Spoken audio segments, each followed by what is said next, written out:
ওম নমো ভগবতে বাসুদেবায়। জয় শ্রীকৃষ্ণ। রাধে রাধে।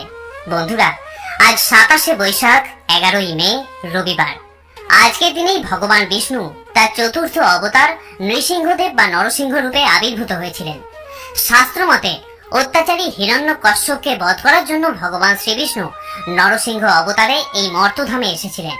তাই আজকের দিনে বহু মানুষ নরসিংহ চতুর্দশী ব্রত অতি নিষ্ঠার সঙ্গে পালন করে থাকেন। পিতামহ ব্রহ্মা এবং দেবাদিদেব সহ সকল দেবতারাও এই নরসিংহ চতুর্দশী ব্রত পালন করেছিলেন। এই ব্রত পালন করলে ব্রতকারীর পুত্র সন্তান লাভ, দীর্ঘায়ু জীবন এবং ধনসম্পত্তি প্রাপ্ত হয়। সধবা স্ত্রীলোক এই ব্রত করলে ভাগ্যবতী হয়, পুত্র সন্তান লাভ করে এবং দিব্য সুখ প্রাপ্ত হয়। বৃহৎ নরসিংহ পুরাণে বলা হয়েছে, এই দিন গোধূলি লগ্নে বা সন্ধ্যাবেলায় যদি নরসিংহ দেবের বা শ্রীবিষ্ণুর উদ্দেশ্যে প্রার্থনা করা হয় এবং ব্রতকথা শ্রবণ করা হয়, তাহলে সেই গৃহস্থ বাড়িতে কোনরূপ বিপদ বা ভয় প্রবেশ করতে পারে না এবং ভক্তের সকল মনোবাঞ্ছা পূর্ণ হয়। শ্রোতা বন্ধুরা, যদি কোনো কারণবশত এই ব্রত আপনি নাও পালন করতে পারেন, কেবলমাত্র এই ব্রতকথা শ্রবণ করেও আপনি ব্রতের ফল অনেকাংশে লাভ করতে সমর্থ হবেন। তার সাথে মা লক্ষ্মী এবং শ্রী হরিবিষ্ণুর উদ্দেশ্যে আজ সন্ধ্যায় একটি প্রদীপ অবশ্যই প্রজ্বলন করবেন। এই চতুর্দশী ব্রতের যাবতীয় সময়সূচি আপনাদের সুবিধার্থে আমি স্ক্রিনে দিয়ে দিলাম। শুরু করছি শ্রী শ্রী নরসিংহদেবের চতুর্দশী ব্রত কথা। এই ব্রত মাহাত্ম্যটির আধ্যাত্মিক তাৎপর্য অপরিসীম, কারণ এটি স্বয়ং নরসিংহদেব বৃহৎ নরসিংহ পুরাণে বর্ণনা করেছিলেন। বৃহৎ নরসিংহ পুরাণে ভগবান নরসিংহদেব ভক্ত প্রহ্লাদকে বললেন, বর্ষে বর্ষে তু কর্তব্যম মম সন্তুষ্টি কারণাম মহাগুজ্জম ইদম শ্রেষ্ঠম মানব বৈভব ভীরভি। অর্থাৎ প্রতি বছর আমার সন্তুষ্টির উদ্দেশ্যে চতুর্দশী ব্রত করা কর্তব্য। জন্ম মৃত্যুময় সংসার ভয়ে ভীত মানুষ এই পরম গোপনীয় ও শ্রেষ্ঠ ব্রত পালন করবে। বৈশাখ মাসের শুক্ল চতুর্দশীতে নরসিংহদেব আবির্ভূত হয়েছিলেন, তাই এই তিথিতে ব্রত পালন পূর্বক তার পূজা ও উৎসব করতে হয়। শ্রী নরসিংহদেব বললেন, আমার ব্রত আছে জেনেও যে ব্যক্তি লঙ্ঘন করে, চন্দ্র সূর্য যতদিন থাকবে ততদিন সে নরক যন্ত্রণা ভোগ করবে। যদিও আমার ভক্তরাই এই ব্রত করে থাকে, তবুও প্রত্যেকের এই ব্রতে অধিকার আছে। প্রহ্লাদ মহারাজ বললেন, হে ভগবান, হে নরসিংহ রূপ, হে সকল দেবগণের আরাধ্য প্রভু, আপনাকে আমি প্রণাম জানাই। আমি আপনাকে জিজ্ঞাসা করছি, হে প্রভু, আপনার প্রতি আমার ভক্তি কি রূপে উৎপন্ন হলো, কি রূপে আমি আপনার প্রিয় ভক্ত হলাম। শ্রী নরসিংহদেব বললেন, হে বুদ্ধিমান, একান্ত মনে শ্রবণ করো। প্রাচীন কল্পে তুমি ব্রাহ্মণ সন্তান ছিলে, কিন্তু তুমি কখনো বেদ পাঠ করনি। তোমার নাম ছিল বসুদেব এবং তুমি ছিলে পতিতা রমণীতে আসক্ত। তোমার কোনো সুকর্মই ছিল না, কেবল একবার মাত্র আমার ব্রত করেছিলে। সেই ব্রতের পুণ্য প্রভাবে তোমার এরকম আমার প্রতি ভক্তি হয়েছে। প্রহ্লাদ মহারাজ বললেন, হে নরসিংহ, হে অচ্যুত, হে প্রভু, আমি কার পুত্র হয়ে কি করতাম? পতিতা রমণীতে আসক্ত হয়েও আমি আপনার ব্রত কিভাবে করলাম, দয়া করে আমাকে বলুন। শ্রী নরসিংহদেব বললেন, পুরাকালে অবন্তিপুরে এক বেদজ্ঞ ব্রাহ্মণ বাস করতেন। তার নাম ছিল বসু শর্মা। ধর্মপরায়ণ এবং বৈদিক ক্রিয়া অনুষ্ঠানে তিনি তৎপর ছিলেন। তার স্ত্রী জগৎ প্রসিদ্ধা সুশীলা ছিলেন পতিব্রতা সদাচারিণী। তাদের 5 জন পুত্র সন্তান ছিল।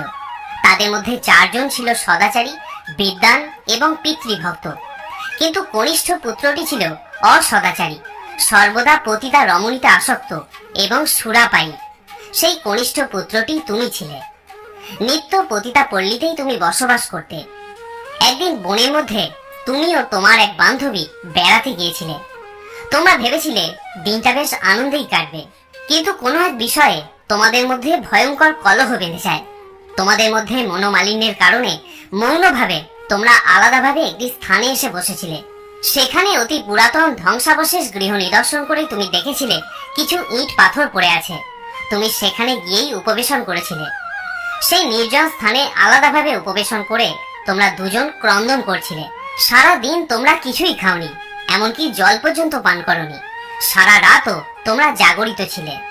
ক্লান্ত শরীরে, দুঃখিত অন্তরে, মনোমালিন্যের কারণে তুমি সেখানে শুয়ে পড়ে প্রার্থনা করেছিলে, হে ভগবান, হে শ্রীহরি, এই জগতের কত লোক সুন্দর, আমার মা বাবা কত সুন্দর, ধর্মপ্রাণ, আমার ভাইয়েরা কত সুন্দর, তারা নিষ্ঠাবান, চরিত্রবান, কিন্তু আমি অধঃপতিত, আমি মহা মন্দমতি, আমি চরিত্রহীন, পথের পাগলের থেকেও আমি অধম। হে ভগবান, ভালো লোকেরা তোমার শরণাগত, আমি মূর্খ, তাই আমি তোমার শরণাগত নই, আমি অতি নিঃসঙ্গ, আমি বড় অসহায় অবস্থায় তোমার কাছে প্রার্থনা করছি। হে ভগবান, আমাকে বিশুদ্ধ জীবন দান করো। এভাবেই তুমি ক্রন্দন করেছিলে। আর তোমার বান্ধবী, সেও একান্ত মনে প্রার্থনা করছিল, হে ভগবান, আমি সমাজের মধ্যে সব থেকে জঘন্য স্তরের জীব, সভ্য সমাজ থেকে আমি বিক্ষিপ্ত ও বিচ্ছিন্ন। এই জগতে অনেক নিষ্ঠাবতী, সাধ্বী, সুন্দরী নারী রয়েছে, আর আমি মহা পাপী গণিকাবৃত্তি করেই জীবন নষ্ট করেছি। প্রতিদিনই কেবল পাপের বোঝা বাড়িয়েই চলেছি। নরক যন্ত্রণা কতই নাই পোড়া কপালে অপেক্ষা করে আছে। ভদ্র সমাজে কেউ কোনোদিন আমার দিকে ফিরেও তাকায় না, আমিও এই জগতে কোনো পথ খুঁজে পাই না। হে পরম করুণাময় ভগবান, যদি তোমার অহৈতুকী কৃপাদৃষ্টি আমার প্রতি থাকে, তবে দয়া করে আমার এই জীবন পরিবর্তন করে দাও। শ্রী নরসিংহদেব বললেন, হে প্রহ্লাদ, সেই স্থানটি ছিল আমার প্রাচীন মন্দির। সেই দিনটি ছিল বৈশাখ মাসের শুক্ল চতুর্দশী, অর্থাৎ আমার আবির্ভাবের দিন। তোমরা উপবাসী ছিলে, রাত্রি জাগরণ করেছিলে, জীবনের কল্যাণ প্রার্থনা করেছিলে, অর্থাৎ অজ্ঞাতসারে তোমরা আমার পরম মঙ্গলময় চতুর্দশী ব্রত পালন করেছিলে। সেই ব্রতের পূর্ণ প্রভাবে তুমি এই জন্মে আমার প্রিয় ভক্তরূপে জন্মগ্রহণ করেছ। আর সেই পতিতাও স্বর্গলোকে অপ্সরা জীবন লাভ করেছে এবং ত্রিভুবনের সুখচারিণী হয়েছে। হে প্রহ্লাদ, আমার এই ব্রতের প্রভাব শোনো। সৃষ্টি শক্তি লাভের উদ্দেশ্যে ব্রহ্মা আমার এই চতুর্দশী ব্রত পালন করেছিলেন। ত্রিপুরাসুরকে বধের উদ্দেশ্যে মহাদেব এই ব্রত করেছিলেন। স্বর্গসুখ লাভের জন্যই দেবতারা আগের জন্মে আমার এই ব্রত করেছিলেন। পতিতাও এই ব্রতের প্রভাবে ত্রিলোকে সুখচারিণী হয়েছে। যে সমস্ত মানুষ আমার এই ব্রত শ্রেষ্ঠ পালন করবে, শত কোটি কল্পেও তাদের সংসারে আর পুনরাগমন হবে না। আমার ব্রতের প্রভাবে অপুত্রক ভক্তপুত্র লাভ করে, দরিদ্র ধনশালী হয়, তেজস্কামী তেজ লাভ করে, রাজ্যকামী রাজ্য লাভ করে এবং আয়ুষ্কামী দীর্ঘ জীবন লাভ করে। স্ত্রীলোকেরা আমার এই চতুর্দশী ব্রত পালন করলে ভাগ্যবতী হয়। এই ব্রত সৎ পুত্র প্রদানকারী, পুত্র শোক বিনাশক এবং দিব্য সুখপ্রদ। যে সধবা নারী এই ব্রত ভক্তির সঙ্গে পালন করে, তাদের কখনো বৈধব্য যন্ত্রণা ভোগ করতে হয় না।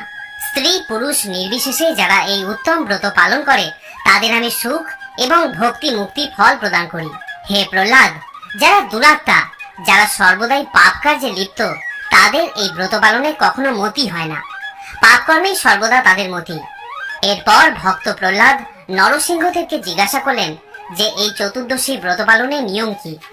তখন শ্রী নরসিংহদেব বললেন, বৈশাখী শুক্ল চতুর্দশী ব্রত পালনকারীরা পাপাচারীদের সঙ্গে কথা বলবে না, মিথ্যা আলাপ বর্জন করবে, স্ত্রী সঙ্গ ত্যাগ করবে, দ্যুতক্রিয়া বর্জন করে আমার রূপ গুণ লীলার কথা স্মরণ করবে, দুপুরে পবিত্র জলে স্নান করবে, তারপর ঘরে এসে গোময় দিয়ে মণ্ডন লেপন করে অষ্টদলপদ্ম রচনা করবে।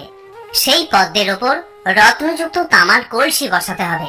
তার উপর চাল ভর্তি একটি পাত্র রেখে তার উপর লক্ষ্মী সহ নরসিংহদেবকে স্থাপন করতে হবে, কিংবা বেদিতে পবিত্র ফুল সাজিয়ে তার উপর পঞ্চামৃতে লক্ষ্মী নরসিংহদেবকে অভিষেক করাতে হবে এবং তারপর পূজা আরম্ভ করতে হবে। আগে প্রহ্লাদের পূজা এবং তারপর লক্ষ্মী নরসিংহদেবের পূজা করতে হবে। এই অভিষেক ও পূজা আরতি সন্ধ্যাকালই সম্পন্ন করতে হয়। নৃত্য, গীত, বাদ্য ও হরিনাম সংকীর্তনের মাধ্যমে রাত্রি জাগরণ করতে হয় এবং পরের দিন সকালে স্নান সেরে যত্নসহ পূজা এবং সকলের জন্য মঙ্গল প্রার্থনা করতে হয়। তারপর ব্রাহ্মণকে দক্ষিণা প্রদান করে প্রসাদ সেবন করতে হয়। যারা এই নিয়মগুলি পুঙ্খানুপুঙ্খভাবে মানতে অক্ষম, তারা সন্ধ্যার পর অনুকল্প প্রসাদ গ্রহণ করবেন। তারা চেষ্টা করবেন মধ্যরাত্রি পর্যন্ত জাগরিত থেকে নরসিংহদেবের স্তব এবং কীর্তন করতে। এই বলে নরসিংহদেব তার ব্রত মাহাত্ম্য সম্পন্ন করলেন। ইতি শ্রী শ্রী নরসিংহদেবের চতুর্দশী ব্রত কথা সমাপ্ত। বন্ধুরা, এবারে আপনাদের জানিয়ে রাখি বাড়িতে নরসিংহদেবের পূজা আমরা কিভাবে করতে পারি। এই পূজা সন্ধ্যাবেলায় বা প্রদোষকালে সম্পন্ন করা নিয়ম। যারা পুজো করার সংকল্প নিচ্ছেন, তারা চেষ্টা করবেন সমগ্র দিন উপবাস থাকার। উপবাস থাকাকালীন সময়ে জাগরিত থাকার চেষ্টা করুন এবং ব্রতকারী আজকের দিনে যে কোনো রকমের রাগ পরিহার করবেন। সন্ধ্যা নাগাদ সূর্যাস্তের আগে স্নান পর্ব সেরে নিয়ে নরসিংহদেবের পুজো এবং অভিষেক ক্রিয়া সম্পন্ন করতে হয়। সন্ধ্যার সময় পূজার বেদিতে চাল রেখে তার উপর ঘট স্থাপন করুন। ঘট অথবা তার পাশে নরসিংহদেবের মূর্তি বা ছবি রাখুন। পঞ্চামৃত, দুধ এবং গঙ্গা জল দিয়ে ভগবান নরসিংহদেবের অভিষেক করুন। ভগবান নরসিংহদেবের পূজার একটি অন্যতম উপাদান হলো চন্দন, কারণ তিনি হলেন বিষ্ণুর রুদ্র অবতার। তাই তার রাগ কমানোর জন্য চন্দনের প্রলেপ ব্যবহার করতে হয়। চন্দন শীতলতা প্রদান করে থাকে, তাই নরসিংহদেবের মূর্তি বা ছবি যাই ব্যবহার করেন না কেন সেখানে অবশ্যই চন্দনের প্রলেপ দেবেন। এই চন্দন ছাড়া পূজা অসম্পূর্ণ থাকে। অন্যান্য উপাদানগুলির মধ্যে কর্পূর, তুলসী পাতা এবং ফুল, ফল, মিষ্টান্ন অর্পণ করুন। এরপর ধূপ ধুনো দেখিয়ে নৈবেদ্য দিন এবং তারপর আরতি করুন। পূজা সম্পন্ন হয়ে যাওয়ার পর প্রসাদ বিতরণ করুন এবং নিজেও প্রসাদ গ্রহণ করুন। আজকের দিনে স্নান ও দানের অসামান্য গুরুত্ব রয়েছে। যদি পারেন কোনো অভাবী মানুষ বা পশু পাখিকে এই দিন আপনার সামর্থ্য অনুযায়ী খাদ্য বা অর্থ সাহায্য করুন।